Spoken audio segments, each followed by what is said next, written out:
안녕하세요. 주니어 보드 카피 정서희입니다. 오늘 저는 집에 대한 얘기를 해보려고 그래요. 내가 사는 공간을 꾸미는 건 누구에게나 즐거운 일이에요. 내 마음에 드는 의자나 스탠드를 떠올리며 맘대로 배치하는 건 상상만으로도 행복하죠.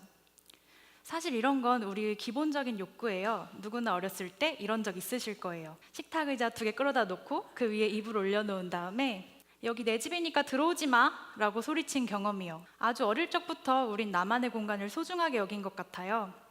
이렇게 이불로 만든 집은 이불 요새, 그러니까 블랭크폴트라고 불려요. 검색하면 전 세계 어린이들의 수많은 사진이 나와요. 우리뿐만 아니라 인류 대부분이 겪는 하나의 과정 같은 건가 봐요. 인류학자 에드워드 홀의 개인 공간 이론에 의하면 우리 무의식엔 타인과 나의 공간을 구분짓는 선이 있대요. 그래서 낯선 사람이 가까운 거리에 접근해 오면 긴장감과 거부감, 심지어는 위협까지 느끼게 되죠.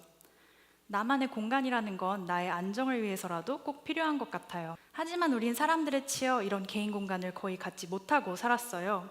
어쩌면 이불 요새만도 못한 곳으로 점점 내몰렸는지도 몰라요. 우리가 살아온 삶을 공간에 초점을 맞춰 살펴볼게요. 우선 학창시절 하루 종일 교실에 앉아 수업을 들어요. 교실에서 나만의 공간이라 할 만한 건 책상 한 칸뿐이었어요.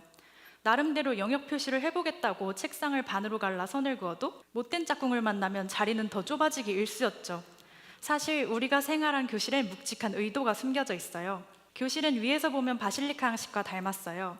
바실리카 양식은 교회 건축의 한 종류로서 최대한 많은 인원을 수용하기 위해 평면 직사각형을 기본 구조로 해요. 전면부에 놓인 제단은 사람들의 시선을 모아 위험과 위압감을 느끼게 만들고요. 학교가 끝나면 독서실에 가요. 독서실 책상엔 여러 종류가 있지만 저는 저런 책상에서 공부했어요. 이건 뒤주공부법이다, 나는 사도세자다 라고 셀프 조롱을 하고 다녔지만 괜찮았어요. 대학에 가면 모든 게 달라질 거니까요. 하지만 전 대학에도 떨어지고 재수학원에 가게 됩니다. 재수학원은 학교 교실보다 더해요. 한 반에 80명 이상이 들어가거든요. 거기서 하루 12시간 CCTV에 감시까지 받으면서 앉아 있었어요. 저는 자유로운 공간을 찾기 위해 제발 대학교에 가고 싶었어요.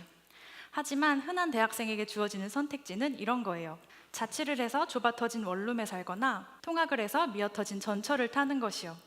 사진처럼 화장실과 침실이 붙어 있는 방은 요상해 보이지만 방에 화장실이 있다는 이유로 고시원에서 꽤 비싼 축에 속해요.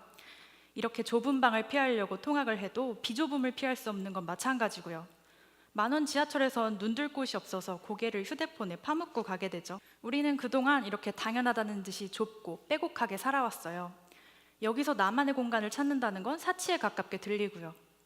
그렇다면 우린 본능과도 같던 나만의 공간에 대한 꿈을 잃어버린 걸까요? 아니요, 우린 영리하게도 공간 아닌 공간에서 나의 영역을 찾아왔어요. 바로 가상의 공간에서요. 인터넷 세상은 어떻게 우리 좁은 영역을 대체해 왔을까요? 꽤 오래전 제가 초등학교에 다닐 땐 주니어 네이버 동물농장이 선풍적인 인기였어요. 핵심은 동물 키우기지만 대부분의 친구들은 농장을 예쁘게 꾸미는데 좀 더 집중했어요. 귀여운 동물과 화려한 소품으로 꾸며진 나만의 공간을 갖는 게 꽤 즐거웠죠. 좀 더 커서는 내 공간을 싸이월드에서 찾았어요. 싸이월드를 예쁘게 꾸며보겠다고 도토리를 결제해본 경험 많이들 있으실 거예요. 우리는 싸이월드 미니룸을 실제 집에선 하지 못하는 크리스마스 컨셉으로 도배를 하기도 하고 한국엔 거의 없는 수영장 딸린 집을 만들어내기도 했어요. 취향대로 만들어낸 공간에서 나 대신 나를 상징하는 미니미가 행복하게 살길 바랐죠. 그리고 이 세대는 자라서 지금 인스타그램을 해요. 인스타가 단지 허세를 위한 거라고요? 가지지 못한 걸 가진 척해서 허세라면 맞는 말이죠. 우리는 흔히 감성사진이라며 M1 하늘, 액자, 스탠드 같은 걸 찍어 올려요. 사실 이 사진들은 언젠가 내 방을 갖게 된다면 큰 창을 통해 보고 싶은 하늘, 벽에 걸고 싶은 액자, 사고 싶은 스탠드예요. 우리 흔한 인스타를 재구성하면 이런 방이 될 것입니다. 스스로를 위한 공간이 없고 그런 공간을 가지리란 희망조차 없는 우리는 이렇게 가상의 공간에서 나만의 영역을 찾고 있나 봐요. 이 발표가 끝나면 새로운 시선으로 여러분의 인스타를 들어가 보세요. 그냥 소셜 네트워크가 아니라 어쩌면 나를 위한 하나의 공간으로 보일지도 모르니까요. 감사합니다.